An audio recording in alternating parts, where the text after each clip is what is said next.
Well, for more, let's bring in our political panel now. Susan Smith is principal with the Blue Sky Strategy Group, Tim Powers, chairman of Summa Strategies, and Anne McGrath, national director for the NDP. Hello to the three of you. Hello. Hi.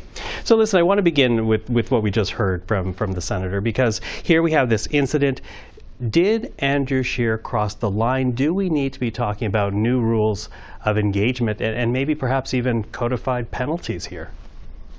I think it's something that needs to be looked at. When a member of Parliament, or a member of the Senate, in this case Andrew Scheer, member of Parliament, posts a wanted picture that results in a senator and their staff receiving threatening emails and having to leave their home for fear of safety and the police involvement, that's crossing a line. And I think we're in a different era now with internet and volatility, and still in the days of the angry post-convoy thing, and the Conservatives have a real ability to sort of gin up their base. So I think we need to look at what parliamentary behavior is, and when you cross a line in terms of causing fear and hatred to be directed at people. Tim? Yeah, I can't defend the stupid, and that was pretty stupid and dumb. And it wasn't necessary. I mean, first of all, who are you trying to score political points with? Do you need to go for every political point under the sun? Sometimes you just have to take a breath and think, and then realize also in this environment, to something Susan just said, there's a lot that's been written all across every sector about bullying. Don't put yourself in a position where you can be accused of bullying or inciting violent behavior. And you're not helping your party. The fun and games, this sort of stuff wasn't funny. It's a dangerous sort of game, and it's going to hurt you if you try and seek higher office. Mm-hmm. Anne? Well, it's not an isolated incident. Let's start there. I think Susan's right. We're in an era where there is a lot of anger and rage and resentment and that kind of thing. Like we've seen the photos. We saw what happened in Hamilton with Prime Minister Trudeau in the summer. What happened more recently with him. We've seen what happened with Jagmeet Singh in Kitchener. So there's a lot of examples right now that there's a feeling in the air that I think a responsible leader, which all MPs are, has to be aware of that and has to know that there are consequences to their actions. So I think it crossed a line. I think it was he's either oblivious to the circumstances that we're in, or it was deliberate. But there's a tone at the top issue, Michael, that you have to think about. Andrew Scheer used to be the leader of the Conservative Party. He is a senior lieutenant to Pierre Poilievre, who is the leader of the party. And somehow he thought that this was acceptable. And somehow within the bounds of what's okay within Pierre Poilievre's leadership circle, that kind of behavior doesn't cause Andrew Scheer to think twice. So there's a whole thing about tone at the top, and maybe Mr. Poilievre needs to take a good hard look at the tone he's portraying, how he plays fast and loose with the truth, the negativity he's putting forth, and looking at how it's trickling down and actually impacting people. There was also another senator that was senator like one-on-one and some desk pounding too. Interestingly, the wanted had to do with two women senators in particular, one racialized, one differently abled as well. So you're going to say, Tim? No, I was just going to say, before too much of the blame gets spread around, I think everybody, does have to hold themselves accountable. But, sadly, Mr. Scheer has a habit of doing things that aren't the wisest. How's that for me being polite?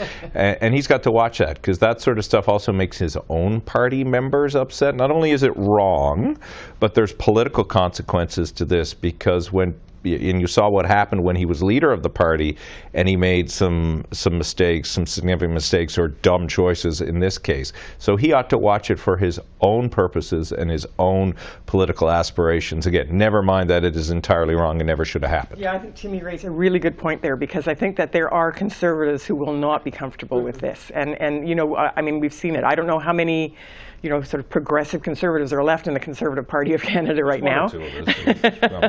But like that is not behavior that is that has been in the past normal for the Conservative Party, and at the very least, I think that that there's sort of a frat boy element to all of this, a kind of a anything for the sake of a good joke, and to have your kind of chums yucking it up with you, and I think that there are consequences, especially in the modern era. There are consequences to this kind of thing, and I think he didn't look one bit chagrined.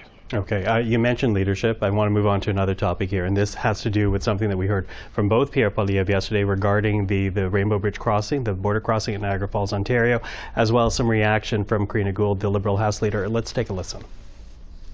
Mr. Speaker, we've just heard media reports of a terrorist attack and explosion at the Niagara crossing of the Canada-U.S. border. At least two people are dead, one is injured. It is the principal responsibility of government to protect the people.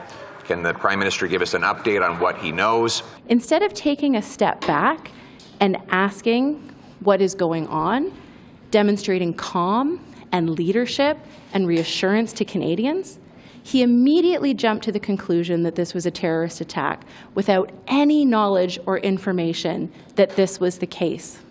That is not what leadership is. Okay, now the Karina Gould, the Liberal House Leader, went on to say that Canadians should consider seriously what they're getting in Pierre Poilievre. Does this look bad on the Conservative leader? Wasn't his best moment, and you should look. Hopefully, he views it as a lesson. You should, particularly in circumstances like that, and we've all seen it, and you've covered it, Michael. When something happens and people are uncertain about what is actually happening, better to let information come out before you jump to a conclusion, because that can have negative consequences, as it could in this circumstance for Pierre Poilievre. Though, look, Karina Gould probably not helping her case also by making it overtly political, because you could make an argument, as others have. The Prime Minister, not that long ago, leaped out at India about accusations that he had made there wasn't a ton of proof. And let me finish, please.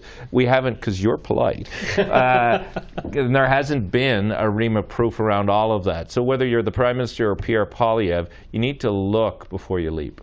Okay. Susan. So on the India thing, Tim, it's been clear that there was reports that or briefings that the Prime Minister received that were top secret that he couldn't bring forth, but he was able to make the statement he could. So I don't think there was a leap there from the Prime Minister.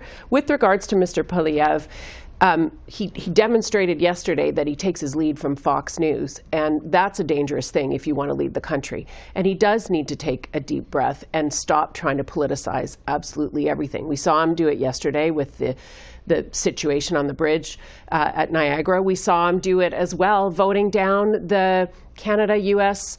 Or Canada-Ukraine trade agreement, because he wanted to politicize that too. And he's been called out by the media saying what he's saying is in the agreement about a price on carbon is blatantly untrue.